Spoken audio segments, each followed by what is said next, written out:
Welcome to my vlog. Today, magpaparenovate kami ng bahay. Tinitibag na nila yung lumang bahay. Kasi hindi na siya matibay. Kailangan siyang tanggalin at bakbakin. Pinapatrabaho na namin today.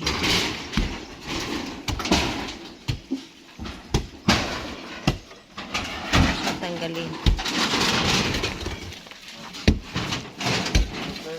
Tibagin na yun.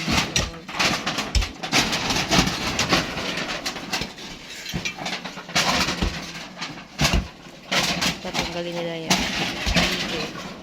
Saka yung bubong.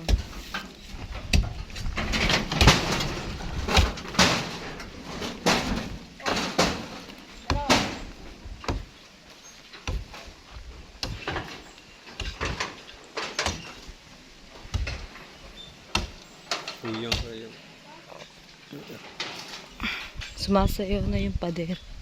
Kaya kailangan ng tanggalin. Umari lang kay bugnaw ang hangin. Sa kumbag.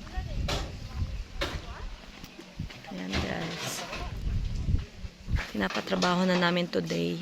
Magle-layout na first step. Kasi hinihintay pa namin yung building permit. At saka yung una pala yung sketch plan ng bahay. Kailangan yun dito.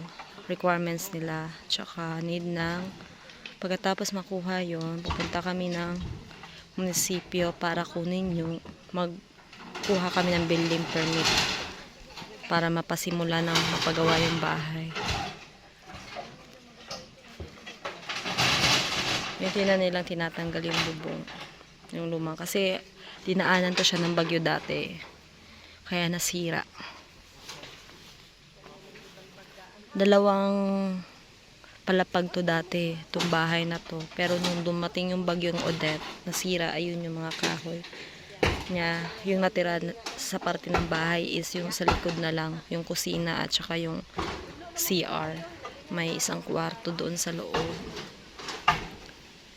I-renovate lang yung kwarto tsaka yung CR. Dito kasi hindi na matibay yung kaya kailangan siyang tanggalin.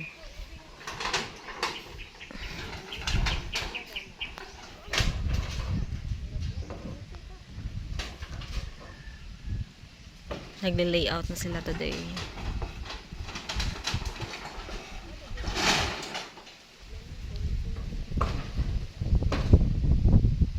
Thank you for watching guys. Please subscribe to my YouTube channel para lagi kayong updated sa mga susunod na videos. And don't forget to click the notification bell para kayong laging updated sa mga susunod na videos. Bye! Thank you for watching guys.